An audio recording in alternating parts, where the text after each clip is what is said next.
I feel very happy to be up here with you, Estou nevertheless. muito feliz de estar aqui com And that way vocês, you mesmo speak assim. More from the heart. Então eu vou falar You can mais do only meu say coração. That whoever's E eu posso operating this dizer que teleprompter is in quem big trouble. está agora cuidando do teleprompter vai ter um problemão aí.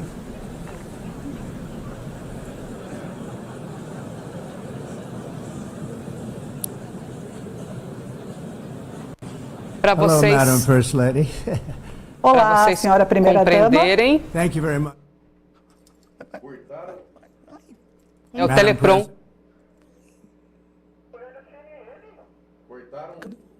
Dos Estados Unidos e não está funcionando. Vamos ver como vai ser o discurso. I last stood in this 6 grand hall anos and se addressed a passaram desde que world eu that was estive aqui prosperous and nesse at salão peace e in the falei first de um term. mundo sobre um mundo próspero e paz no meu primeiro mandato. Desde então, as armas da guerra destruíram a paz que eu criei em 2 continentes. Uma era de calma e estabilidade deu caminho a uma de grandes crises, das maiores do nosso tempo. E aqui nos Estados Unidos, 4 anos de fraqueza, falta de lei e radicalismo durante o último governo levaram a nossa nação a uma série de desastres repetidos. Há um ano, o nosso país estava em um grande problema, mas hoje, apenas em 8 meses do meu governo, nós somos o país mais quente do mundo. E não há nenhum país nem próximo disso. Os Estados Unidos são abençoados com a economia mais forte, as fronteiras mais fortes, a força militar mais forte, as amizades mais fortes e o espírito mais forte do que qualquer outra nação na face da Terra. É de fato a era de ouro dos Estados Unidos. Nós estamos revertendo rapidamente a calamidade econômica que herdamos do governo anterior, incluindo um aumento de preços desastroso e uma inflação recorde, uma inflação como nunca tivemos antes. Sob minha liderança, os custos de energia estão caindo, os preços da gasolina estão caindo, os preços dos alimentos também, e do financiamento imobiliário, e a inflação foi combatida. A única coisa que está subindo é o mercado de ações. Na verdade, batemos um recorde no mercado de ações 48 vezes nesse período.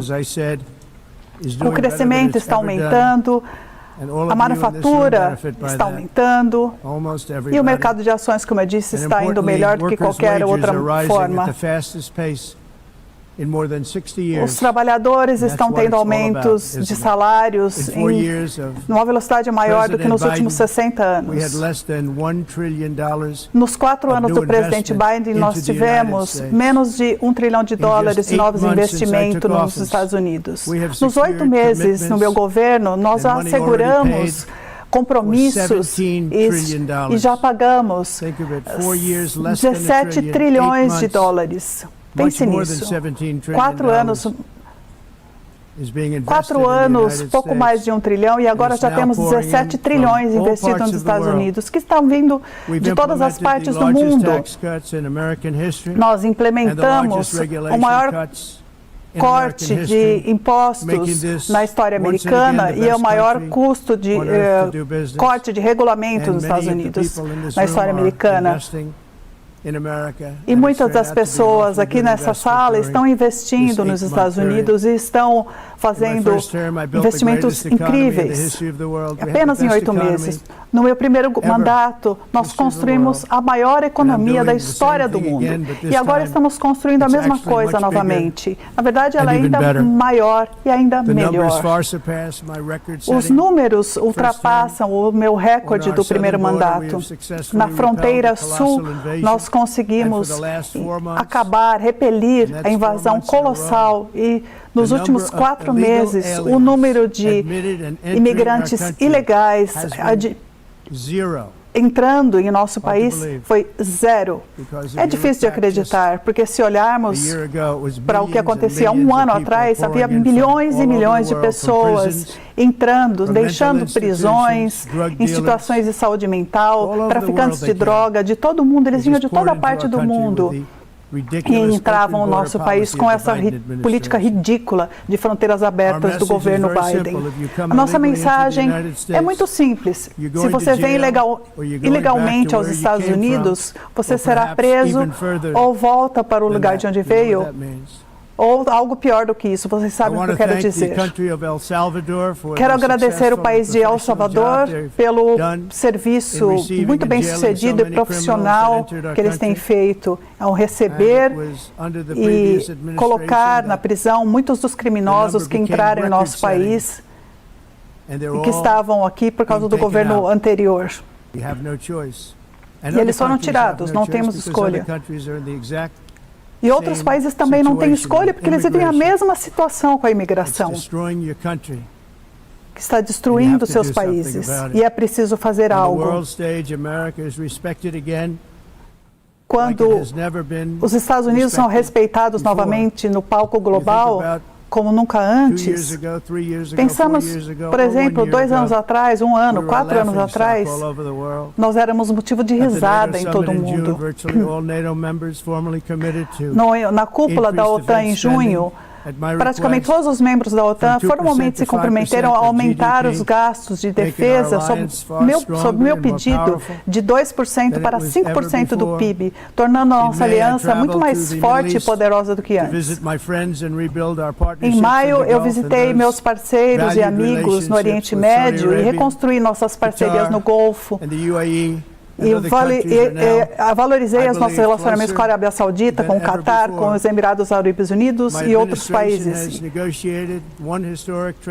Meu governo negociou um acordo comercial histórico atrás de outro, incluindo com o Reino Unido, União Europeia, Japão, Coreia do Sul, Vietnã, Indonésia, Filipinas, Malásia e muitos outros. Num período de 7 meses, eu acabei com 7 guerras que não tinham fim, como diziam.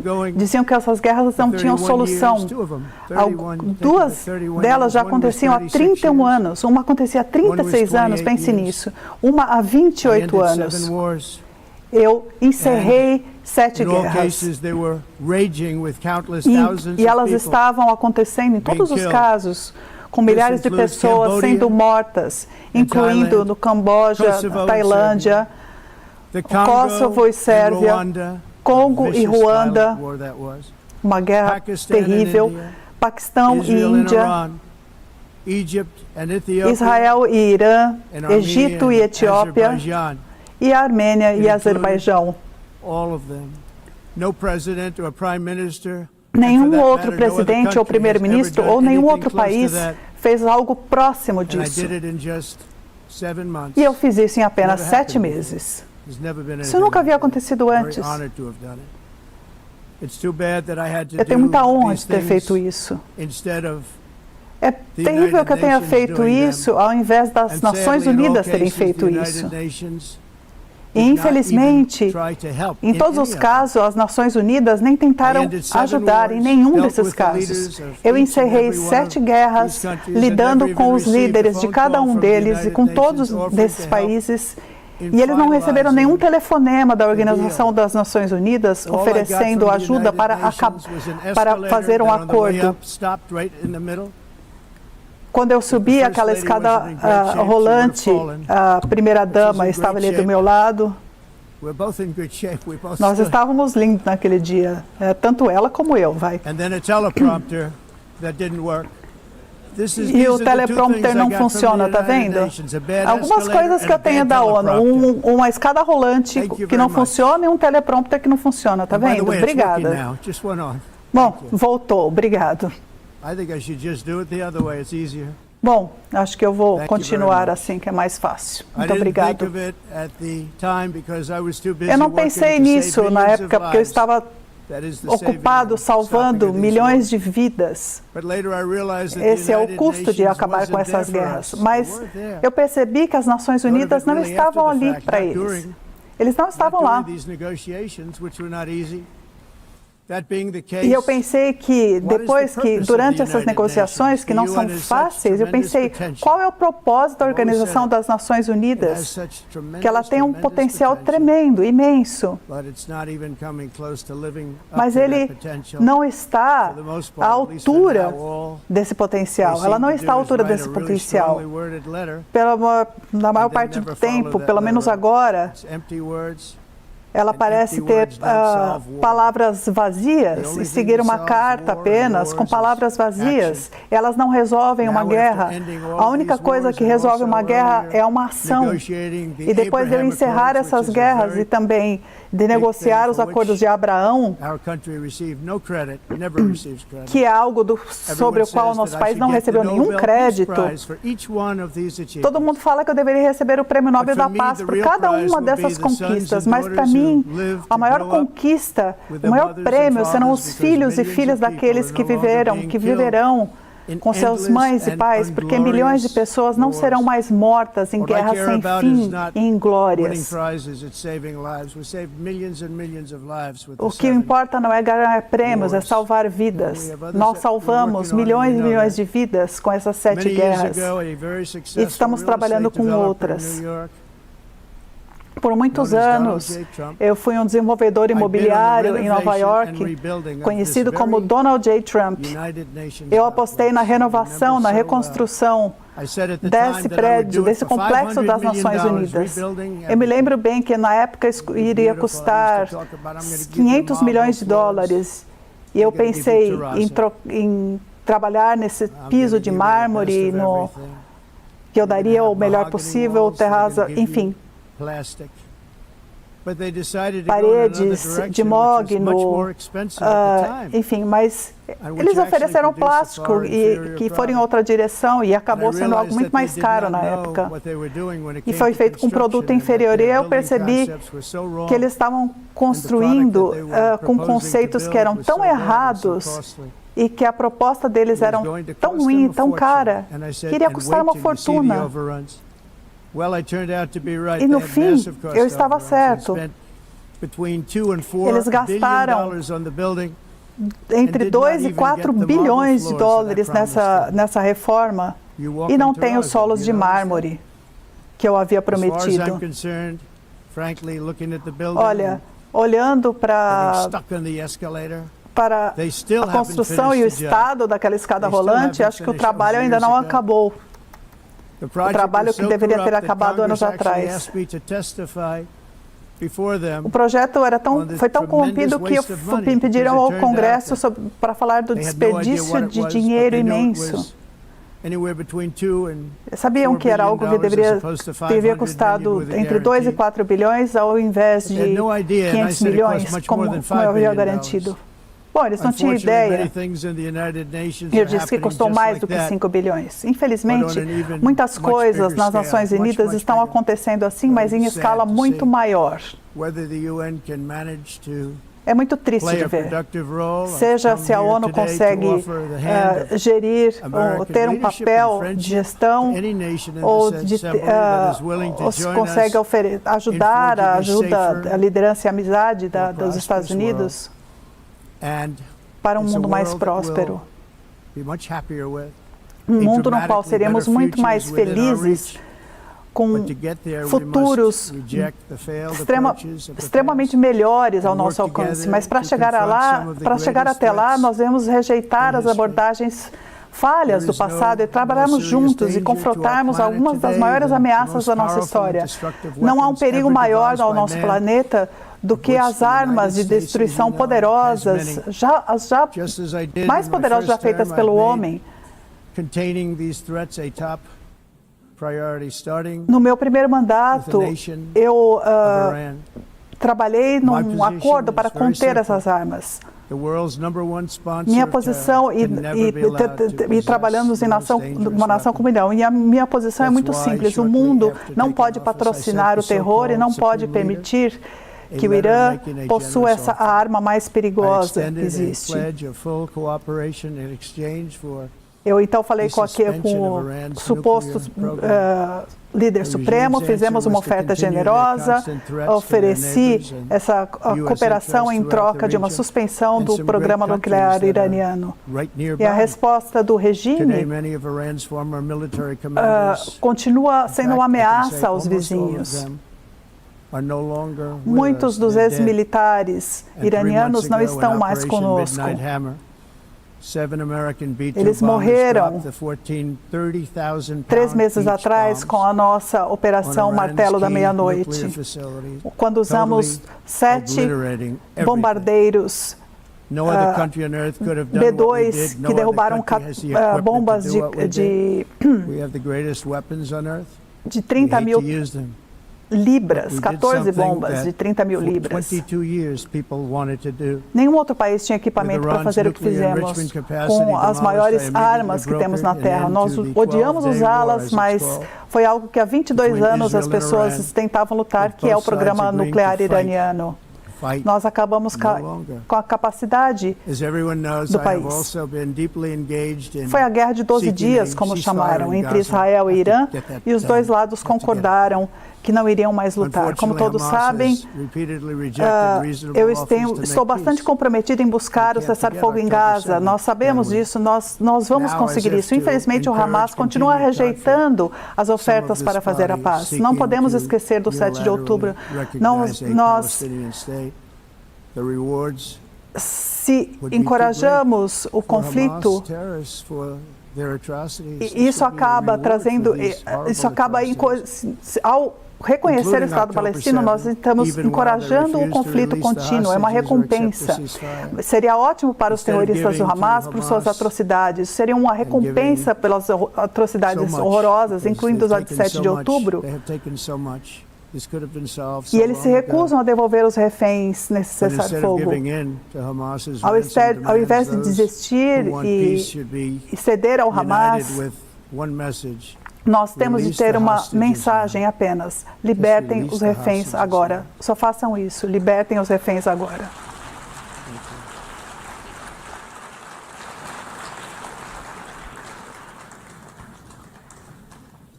Thank you.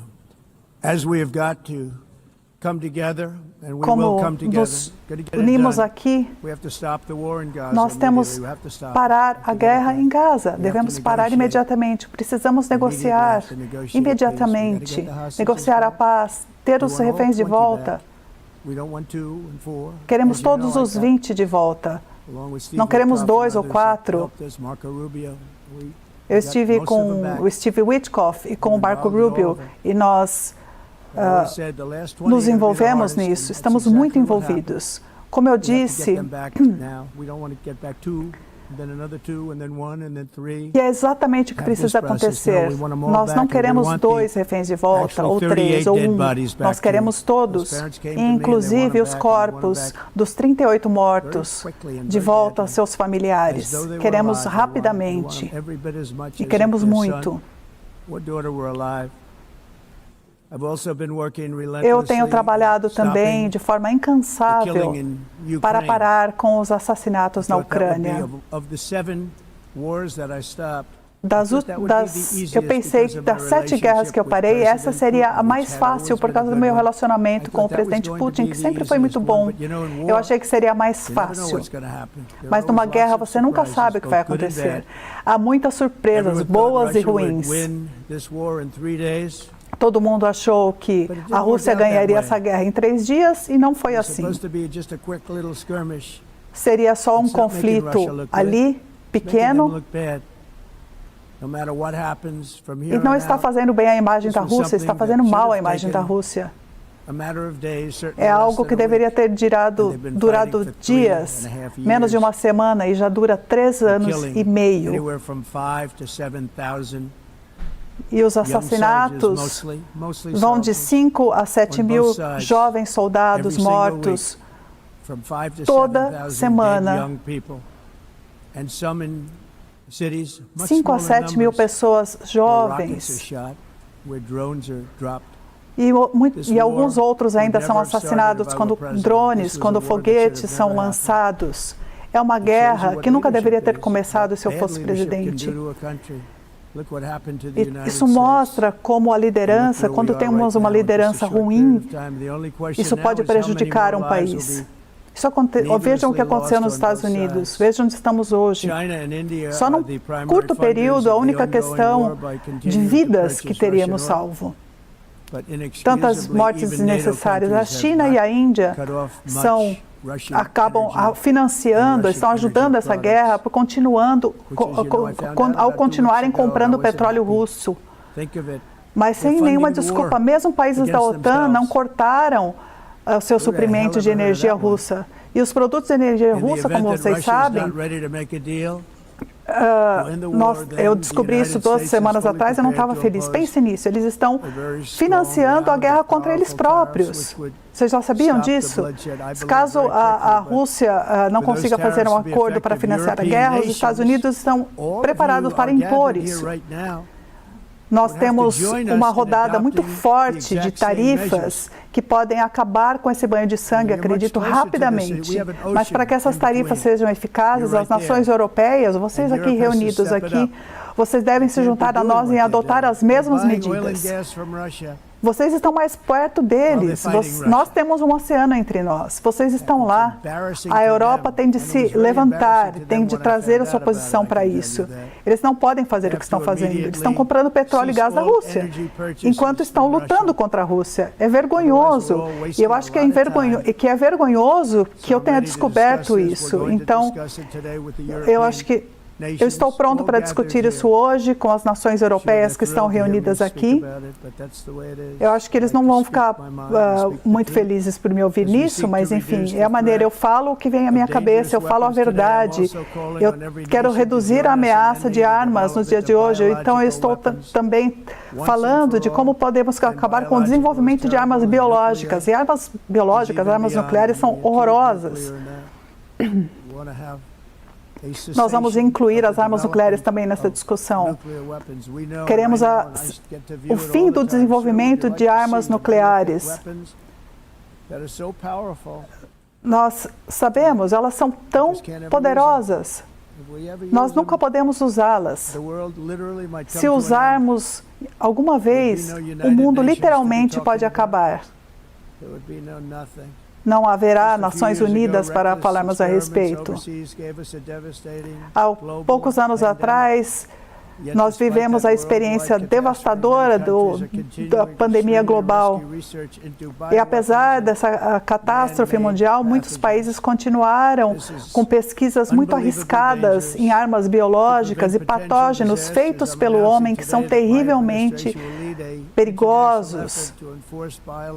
Eu estou anunciando hoje que meu governo vai liderar um esforço internacional para produzir uma convenção de armas biológicas.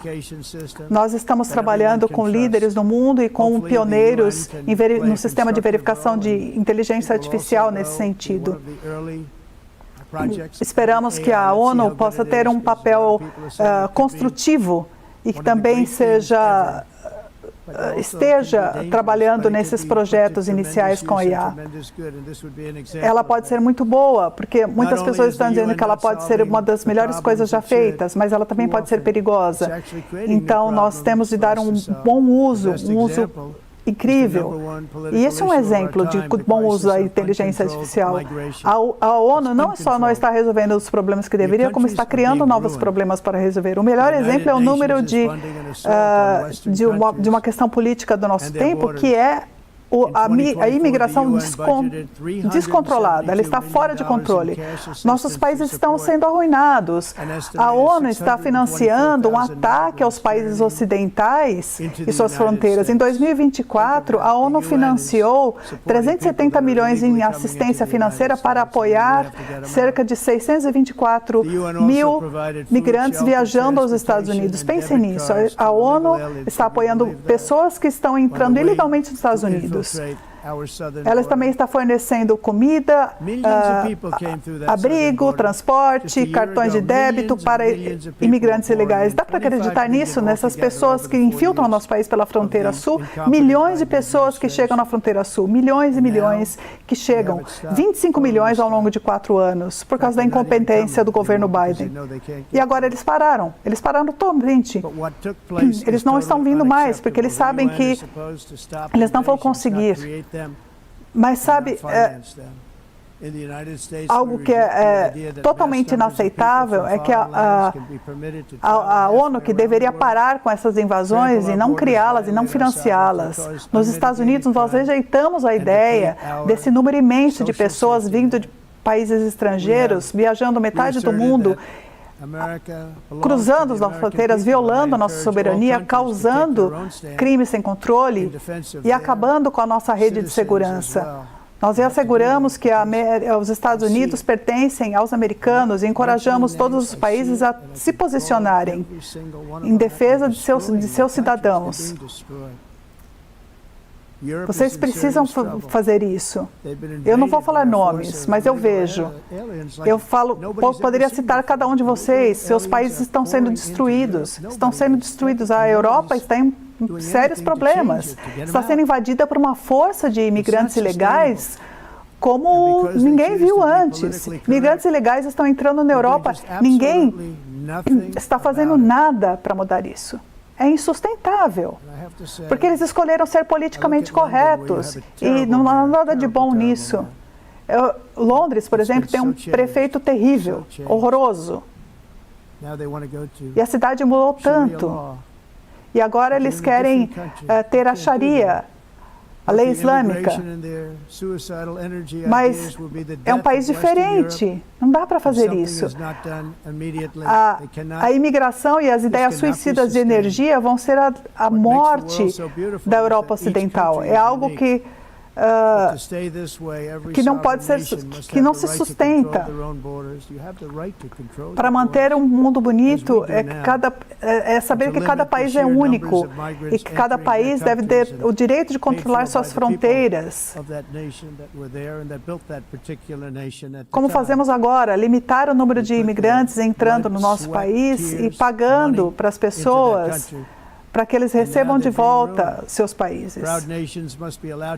Nosso país foi construído com sangue, suor e lágrimas, e muito dinheiro foi feito nesse país e agora ele está sendo arruinado. Nações orgulhosas deveriam ter o direito de proteger suas comunidades, suas sociedades, de serem sobrecarregadas por pessoas que eles nunca viram antes, com costumes diferentes, com religiões, tudo diferente. Migrantes que violaram leis, que usam pedidos de asilo falsos ou que pedem status de refugiado por razões ilegítimas. Eles são enviados de volta para casa imediatamente e nós sempre temos um coração grande para pessoas que estão lutando e temos bastante compaixão. Mas temos de resolver o problema e temos de resolver o problema do nosso país, não criar problemas no nosso país. Então estamos ajudando várias pessoas que não conseguiram voltar. De acordo com o Conselho da Europa, em 2024, quase 50% dos presidiários nas prisões alemãs eram estrangeiros. Na Áustria, o número é 53% nas prisões. Pessoas que não são de onde elas estão agora. Na Grécia, 54%. Na Suíça, bela Suíça, 72%. Quando as suas prisões estão tão lotadas com aqueles que se dizem asilados, que se dizem pessoas bondosas, e eles devolvem a bondade com o crime, é a falha desse experimento das fronteiras abertas. Nós precisamos acabar com isso. Nos Estados Unidos, nós tivemos uma ação firme para acabar com a imigração sem controle. Assim começamos a prender e deportar todos que cruzavam a fronteira e retirar os imigrantes ilegais dos Estados Unidos, eles pararam de vir. Eles não estão vindo mais. Nós estamos recebendo muito crédito por isso, porque eles não estão vindo mais. Foi um ato humanitário para todos envolvidos, porque nas viagens, milhares de pessoas morriam. As mulheres eram estupradas, apanhavam, e é uma viagem muito longa, uma viagem terrível.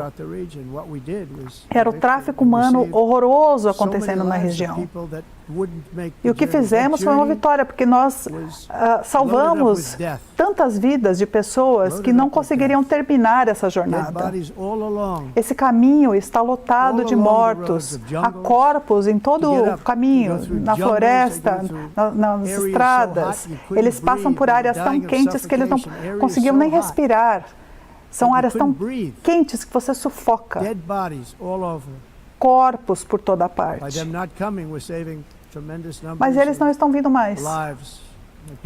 Estamos, portanto, salvando um número tremendo de vidas. Minha equipe fez um trabalho fantástico e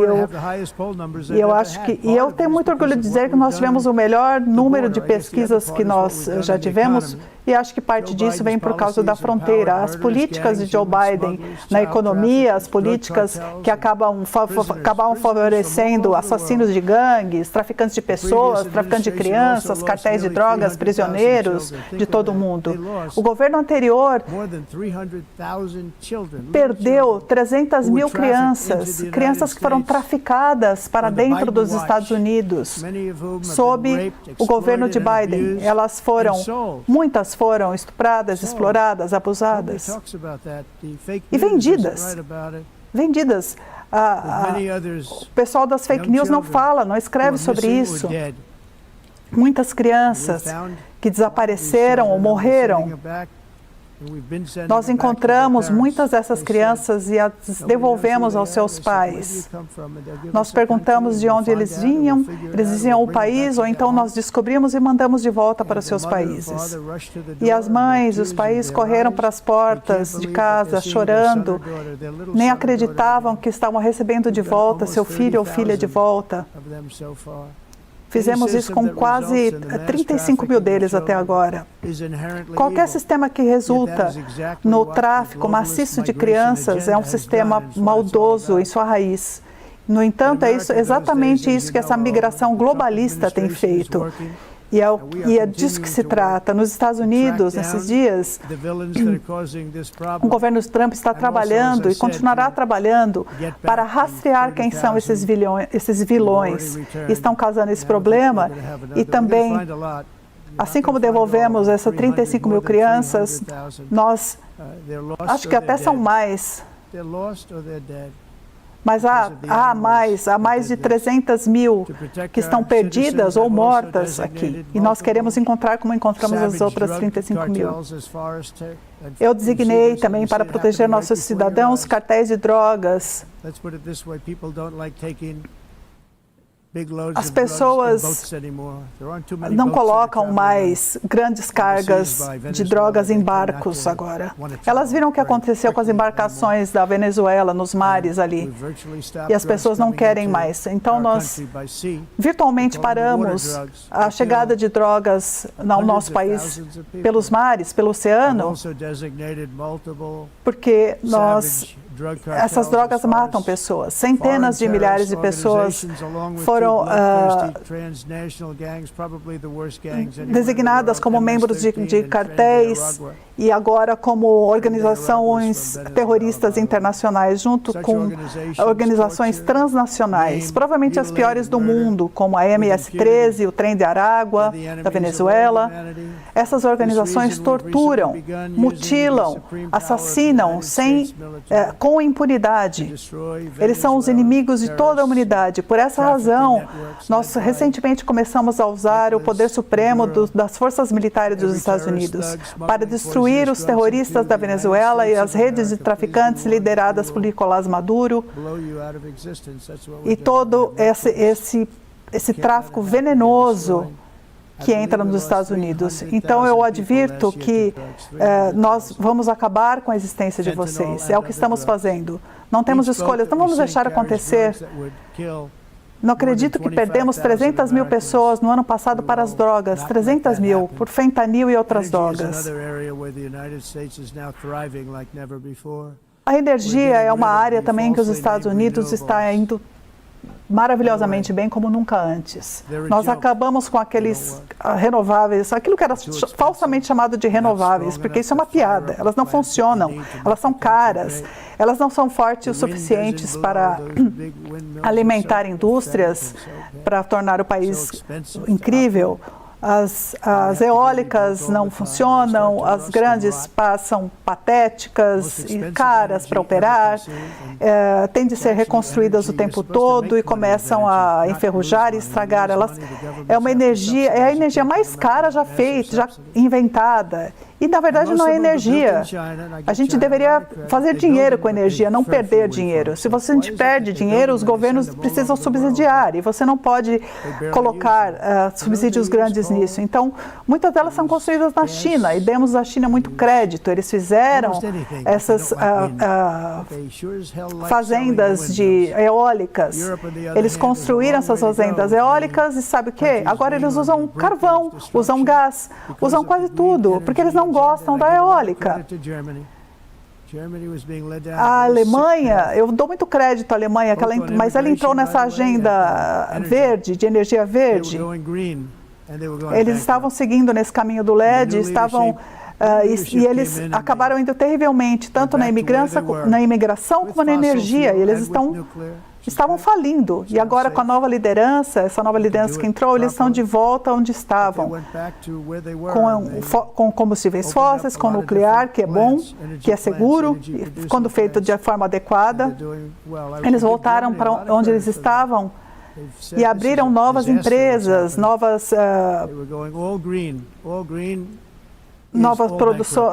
produção de energia, e aí eles estão indo bem. Eu acho que eu dou muito crédito à Alemanha por isso, porque o que eles faziam era um desastre, o que estava acontecendo. E agora, eles estavam virando totalmente verdes. E o verde acabou falindo. É isso que ele representa. Isso não é politicamente correto. Eu sou muito criticado por dizer isso, mas estou falando a verdade. Por exemplo, crime. Nós estamos diminuindo o crime. No Washington, na capital Washington, D.C., o crime era a capital do crime dos Estados Unidos. Agora, depois de 12 dias, é uma cidade totalmente segura. As pessoas podem sair para jantar, você pode ir para um restaurante com a sua esposa, andar na calçada no meio da rua, e nada vai acontecer com você. Minha equipe fez um trabalho fantástico, e sim, nós chamamos a Guarda Nacional, e a Guarda Nacional assumiu a empreita, e eles não são politicamente corretos, mas eles deram conta do negócio. Washington agora é uma cidade totalmente segura novamente. Eu convido vocês a jantarem comigo num restaurante local. Nós podemos andar até lá. Nós não precisamos ir com um carro blindado. Nós podemos caminhar dali da Casa Branca. Eu falava então de petróleo e gás, né? A gente falou do Mar do Norte, né? Do petróleo do Mar do Norte. Conheço bem o Mar do Norte. Aberdeen era a capital do petróleo da Europa e tinha uma tremenda força de petróleo que não era encontrada ali. Eu estive com o primeiro-ministro, respeito muito, gosto muito dele, e eu disse que ali estávamos numa área de um grande ativo. E eles têm uma imensa capacidade de petróleo que está sendo deixado, e mais importante, é um ativo importante para o Reino Unido, um ativo econômico importante para o Reino Unido. Eu espero que o primeiro-ministro tenha ouvido, porque eu falei disso para ele durante 3 dias seguidos, falei sobre o petróleo do Mar do Norte, naquele lugar lindo que é o campo inglês, o campo escocês, que não pode ser estragado com aquelas pás de energia eólica ou de energia solar, aquelas plantas de energia solar. Mas o diretor executivo do Programa Ambiental das Nações Unidas previu que nós teríamos uma catástrofe, que a mudança climática causaria uma catástrofe global. Isso foi dito aqui, seria como um holocausto nuclear. E aqui estamos. Foi dito, então, em 1989, que em uma década as nações sumiriam do mapa. E aí que estamos aqui. O aquecimento global não está acontecendo.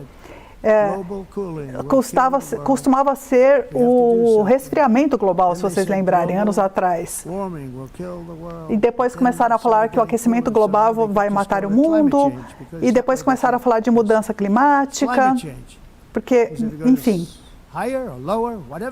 Porque, enfim, se for para cima ou para baixo, não importa, é mudança climática.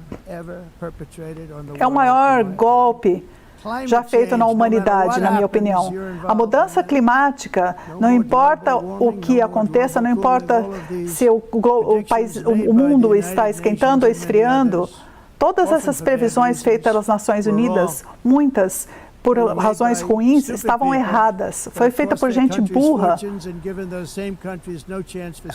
E os países, os destinos dos países acabaram sendo decididos isso, falando que, enfim, isso acabou, os países acabaram entrando nesse golpe do verde, por exemplo. Tem uma campanha que diz: o Trump estava certo sobre tudo. E tem até um boné sobre isso. Eu não quero me gabar muito, mas é verdade. Eu estava certo, eu tenho estado certo sobre tudo. Eu estou falando isso porque é algo que vocês precisam ouvir. A energia verde é um golpe, o seu país vai falir, e se vocês não impedirem, vocês não conseguirem ver isso que vocês não viram antes, vocês vão fazer com que seus países falhem. Eu sou o presidente dos Estados Unidos, mas eu me preocupo com a Europa. Eu amo a Europa, eu amo os europeus. Eu odiaria ver ele arrasado pela energia e pela imigração, esse monstro de duas caudas que destrói tudo e não pode deixar nada de bom acontecer. Vocês querem ser politicamente corretos e estão destruindo a sua herança. Vocês devem assumir o controle imediatamente, acabar com esse desastre da imigração e da catástrofe da energia falsa antes que seja tarde demais. A pegada de carbono, por exemplo, é uma grande mentira feita por pessoas com intenções ruins. E elas estão levando a uma destruição total, sabe? Essa pegada de carbono foi uma coisa importante anos atrás, quando o presidente Obama estava aqui, ele entrou no Air Force One, um imenso Boeing 747, e falou sobre algo sobre a pegada de carbono, e ele voava de Washington para o Havaí para jogar golfe.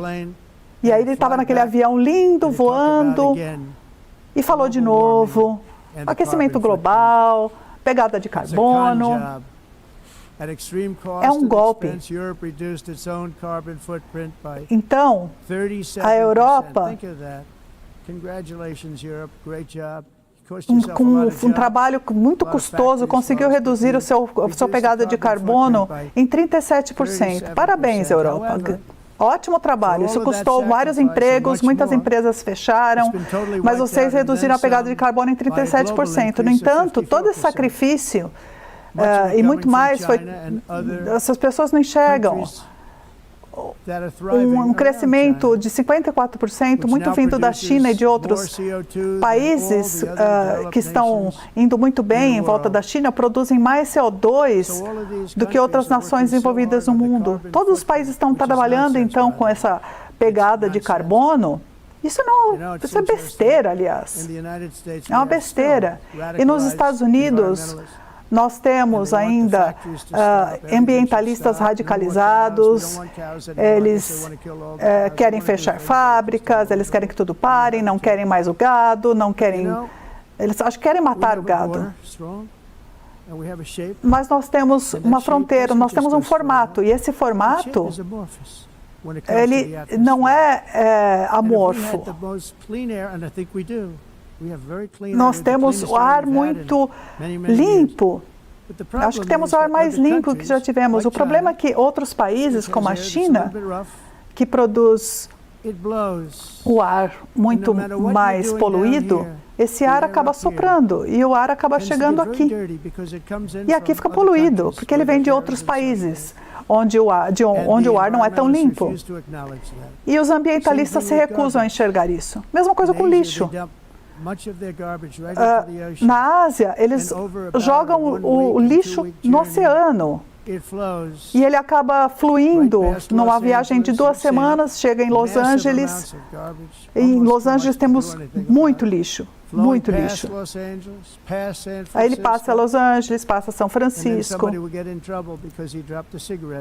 E aí uma pessoa é multada porque joga um cigarro na praia. Tudo isso é uma loucura. O efeito principal dessas políticas de energia verde não é ajudar o meio ambiente, mas redistribuir a atividade industrial e econômica de países desenvolvidos para aqueles que poluem mais e que rompem as regras. E eles estão ficando muito ricos. As contas de eletricidade na Europa são 5 vezes mais altas do que na China. 3 vezes mais cara do que nos Estados Unidos. E nossas contas estão baixando o preço. Vocês provavelmente viram que os preços da gasolina estão caindo. E eu uso muito essa expressão, né? Vamos perfurar, drill, baby, drill, né? Vamos perfurar. E é isso que estamos fazendo. Como resultado, era muito incomum ver ar-condicionado nesses países. E eles estão buscando agora, mas não dá para ter porque o custo da eletricidade está muito alto. Então, enquanto nos Estados Unidos nós temos cerca de 1.300 mortes relacionadas ao calor por ano, que é bastante, a Europa está perdendo mais de 100 mil pessoas por ano por causa do calor, 175 mil pessoas por ano por causa do calor. Isso não é a Europa, não é a Europa que eu amo, que eu conheço, e tudo em nome de parar o aquecimento global, essa falsa. É por isso que nos Estados Unidos eu saí desse acordo de Paris falso. Os Estados Unidos estavam pagando muito mais do que qualquer outro país. A China não tinha que pagar nada. Até 2030, a Rússia foi dado um padrão antigo, que era fácil de pagar. Então, nós deveríamos pagar $1 trilhão. Eu falei, isso é outro golpe. O fato é que os Estados Unidos estão tirando vantagem dos Estados Unidos por muitos anos. Isso não vai mais acontecer. Então, eu comecei uma produção maciça de energia e assinei decretos presidenciais históricos para buscarmos petróleo. Mas nem temos mais que buscar muito, porque nós temos mais petróleo do que qualquer outro país no mundo. Se acrescentarmos carvão também, nós temos mais do que qualquer outro mundo. Eu chamo de carvão lindo e limpo, que a gente pode fazer muita coisa com eles. Então, é o carvão lindo e limpo.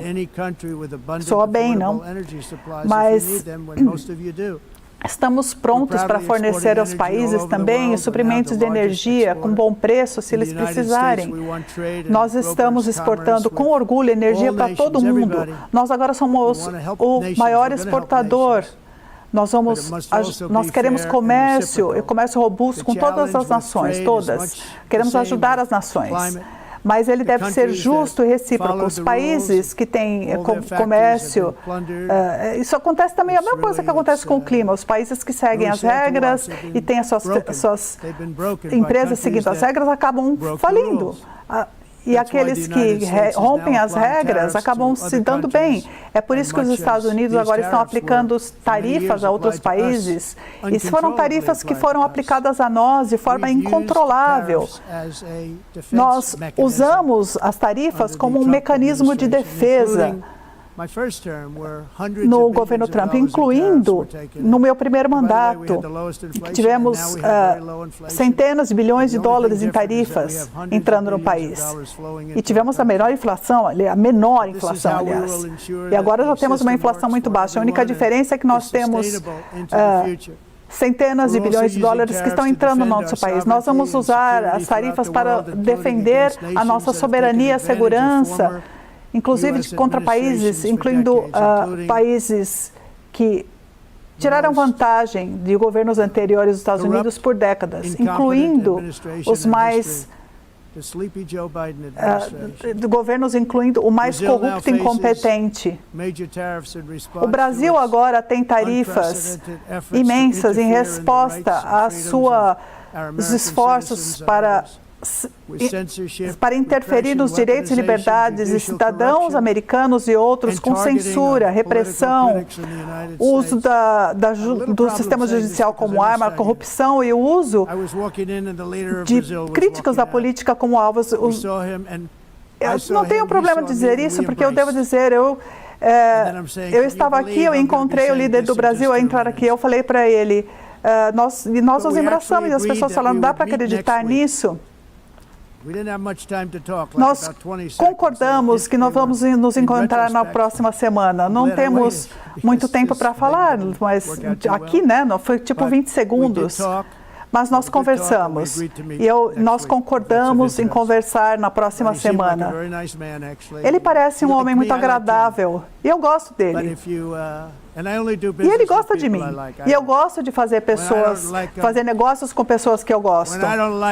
Quando eu não gosto de uma pessoa, eu não gosto. Mas tivemos ali esses 30 segundos ali, foi uma coisa muito rápida, mas foi uma química excelente. Isso foi um bom sinal. Mas no passado, também o Brasil, dá para acreditar, o Brasil tarifou o nosso país de uma forma muito injusta.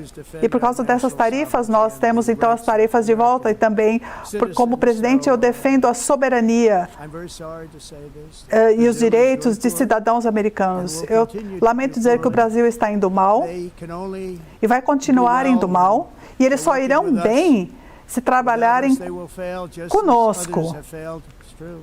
Sem a gente, eles vão falhar como outros falharam. É verdade. No próximo ano, os Estados Unidos vão celebrar 250 anos da nossa gloriosa independência, um testamento para o nosso poder duradouro e da liberdade americana e do espírito americano.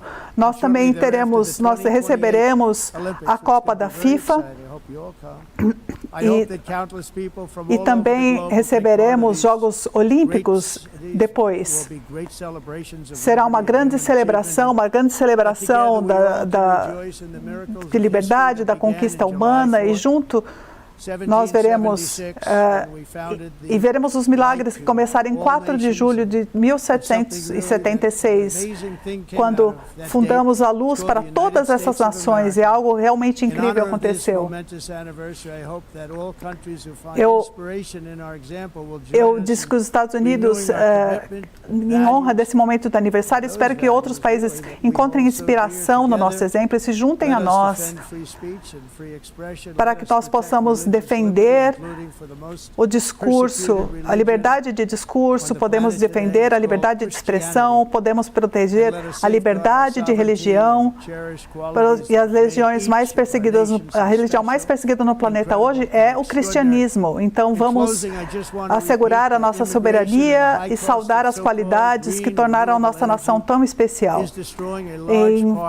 Para encerrar, eu queria repetir que a imigração e o alto custo da energia renovável verde, chamada verde, estão destruindo grande parte do nosso mundo livre e uma grande parte do nosso planeta. Os países que respeitam a liberdade estão se apagando por causa dessas políticas, nesses dois assuntos. Nós precisamos todos de fronteiras mais fortes e de fontes de energia tradicionais se queremos ser grandes novamente. Venha do sul, do norte, do leste ou do oeste, longe de perto, toda a nação nesse lindo salão, representado aqui nesse lindo salão, tem uma rica cultura, uma história nobre, uma herança rica que faz cada nação única. diferente de qualquer momento da história, em qualquer lugar, de Londres a Lima, de Roma a Atenas, Paris a Seul, Cairo a Tóquio, Amsterdã, a Nova York, nós estamos aqui sobre os ombros dos nossos líderes, generais e gigantes, heróis e titãs que ganharam, que construíram as nossas nações amadas, todas elas, com sua coragem, com sua força, com seu espírito, com sua capacidade. Nossos ancestrais subiram montanhas, conquistaram oceanos, cruzaram desertos, atravessaram amplas planícies, eles desafiaram batalhas, cavaram, lutaram contra perigos importantes, foram soldados, produtores rurais, trabalhadores, guerreiros, exploradores, patriotas. Eles construíram cidades, transformaram vilas em cidades, tribos em reinos, ideias em indústrias, ilhas pequenas em impérios. Somos parte de tudo isso, somos campeões desse povo e não devemos nunca desistir. Nós devemos desistir nunca. Seus valores estão em nossas identidades nacionais. Suas visões forjam nosso destino magnífico. Cada um nessa sala é parte disso.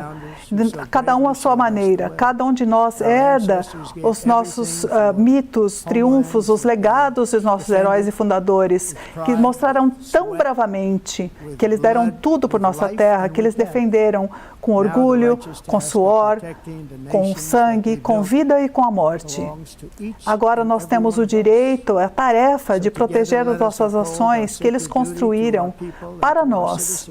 Então, vamos proteger, preservar esse direito sagrado ao nosso povo de preservar as nossas fronteiras, assegurar sua segurança, preservar a cultura, seu tesouro e tradições, e lutar para os seus sonhos preciosos e sua liberdade tão apreciada.